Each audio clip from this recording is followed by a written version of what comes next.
Yo, every American should listen to this story. What a courageous young lady. Listen to this.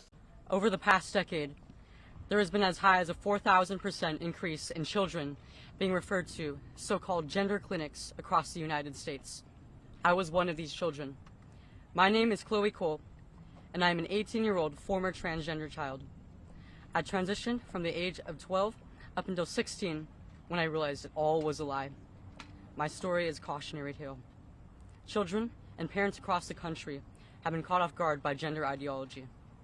Discussions about transgenderism and gender identity went from being a relatively benign social oddity to a doctrine that has invaded nearly every academic, medical, and educational institution, seemingly overnight. How did we get to this point? How did we get to the point where nearly every pediatric institution in the country considers it best practice to remove the healthy breast tissue of children while administering drugs typically used to chemically castrate high-risk sex offenders? Raising these important questions is not bigoted, and the refusal of activists to give straightforward answers should be seen as a major red flag. People across the entire political spectrum who believe that this practice is morally wrong have been told that they are fascists or bigots for even questioning this atrocity. Others have been convinced by self-proclaimed gender specialists that this is the only treatment that will not end in your child committing suicide. I believe Americans deserve to know the truth about this radical and perverse ideology, marketed as necessary and life-saving healthcare. I was only 12 years old when I told my parents that I was a boy. Like many parents in that situation, they didn't have a clue what to do. They were scared and desperate for answers. They wanted what every parent wants for their child, for me to be okay and thrive.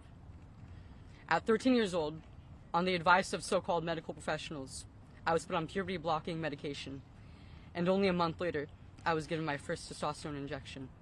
The gender clinic presented my parents with the classic false dichotomy regarding children with gender dysphoria. Would you rather have a dead daughter or a living son? Given these options, what loving parent wouldn't choose to transition their child? Scared for my life, my parents were prepared to sign anything the doctors asked.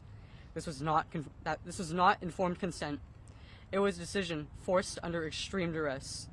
At 15, I went under the knife for a radical double mastectomy, the kind that breast cancer patients get. This was after I was sexually assaulted at school by a male student.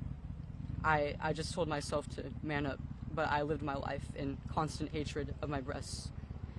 I started binding, which deformed my breasts as well as my ribcage. I was afraid, and I couldn't wait to finally protect my body from the threat of further molestation. At 16, I finally realized what happened to me, and that I had made a huge mistake. I realized the beauty of motherhood was stolen from me by medical professionals who my family entrusted me to. I realized after maturing a bit more that a child does not in fact know who they are at 12 years old. I realized that I wanted to be what I always was, and forever will be, a woman. With this realization came a series of challenges that were far worse than the transition. Somehow, I had to get myself off these drugs and tell everyone in my entire life that I was not who I said I was. My parents were shocked and felt like they failed me on every level imaginable. My friends all turned against me because I was evidence that their beliefs were a lie. I was a joke. I was a fraud. I was many years behind in development, incapable of feeding my future children, and worst of all, completely alone.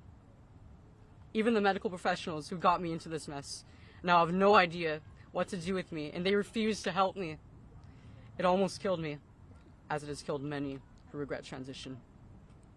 The big question still remains.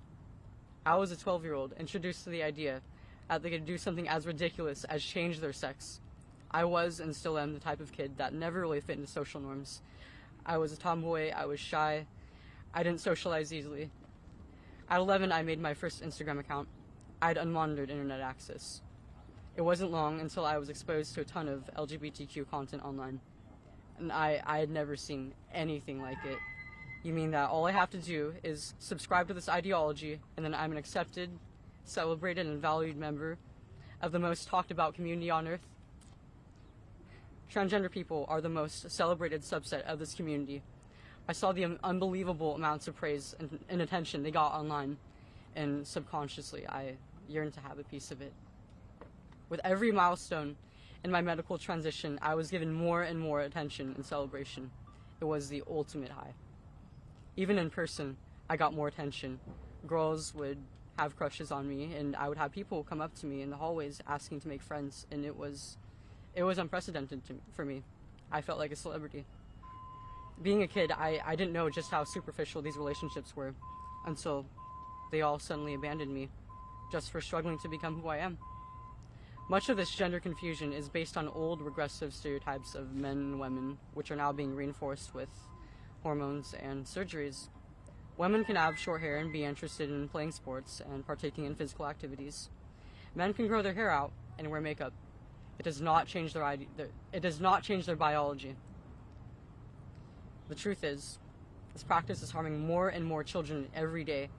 What will we do to protect this most vulnerable group? Up until now, the media has been parroting the same ideologically driven talking points. Affirm, affirm, affirm.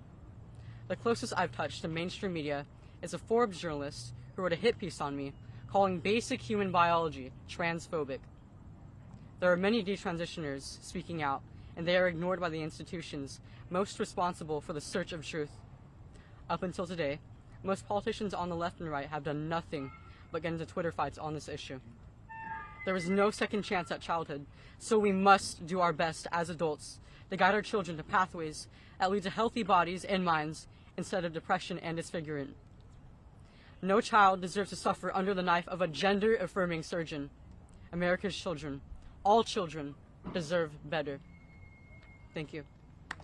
Wow, let me know what you think about this in the comment section, man. Let's have a conversation about it. I posted a video yesterday of a situation in California where they are trying to teach 10 years old about being transgender, like transgenderism. I'm like, what's happening, right?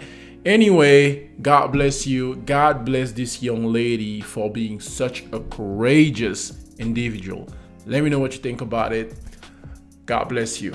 Take care of your kids, man. Take care of your little one, bro. It's crazy out there.